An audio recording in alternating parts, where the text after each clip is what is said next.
Bonjour à tous, on débute cette revue de presse en France où la Ligue 1 lance son sprint final aujourd'hui. Plus qu'un test peut-on lire ce matin en une de l'équipe. Le quotidien français évoque le choc du haut de tableau qui attend Lillois et Parisiens à 17h sur la pelouse du Parc des Princes. De son côté, le Parisien voit ce match comme un choc capital à plus d'un titre, puisque le titre pourrait en effet se jouer cet après-midi entre le leader et son dauphin. Un sprint final auquel pourrait prendre part l'AS Monaco 4ème et l'Olympique Lyonnais 3ème. Deux prétendants à la victoire finale qui sont également de sortie aujourd'hui.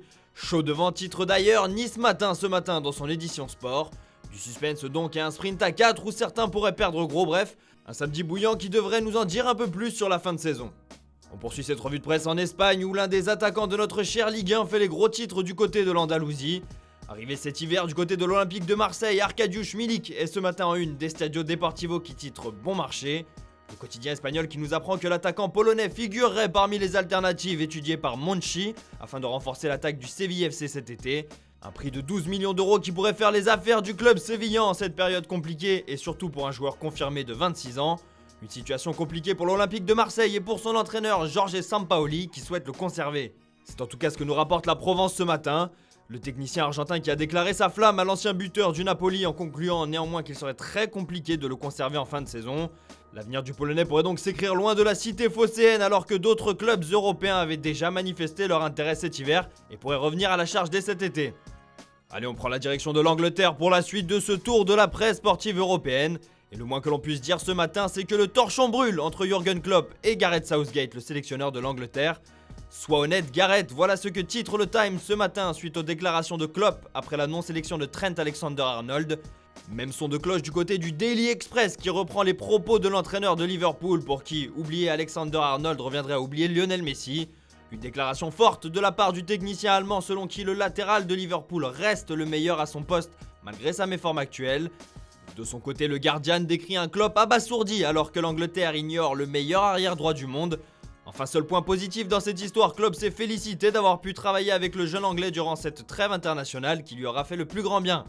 On reste en Angleterre pour la suite de cette revue de presse où Manchester City pourrait avoir jeté l'éponge dans le dossier Erling Haaland.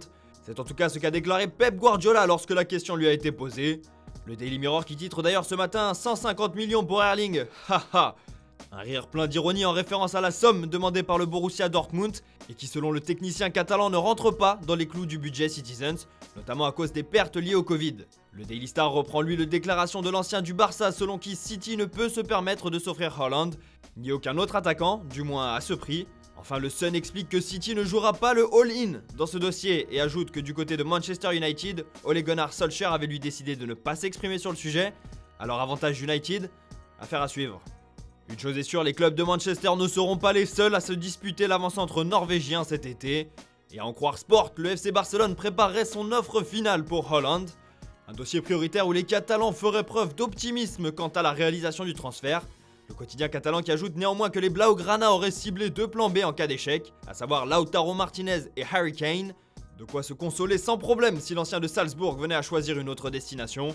De son côté, Mundo Deportivo évoque la vente aux enchères pour Haaland, un dossier qui prend feu en Catalogne après le voyage du père du joueur et de Mino Raiola, son agent en Espagne, jeudi. Enfin, les Sportios évoquent lui aussi une vente aux enchères qui n'est pas prête de s'arrêter, notamment avec l'arrivée des clubs anglais dans le dossier. Alors, qui remportera la mise cet été? Réponse dans quelques mois. Voilà, c'est tout pour ce matin, bonne journée à tous et on se retrouve dès demain matin pour une nouvelle revue de presse sur Foot Mercato.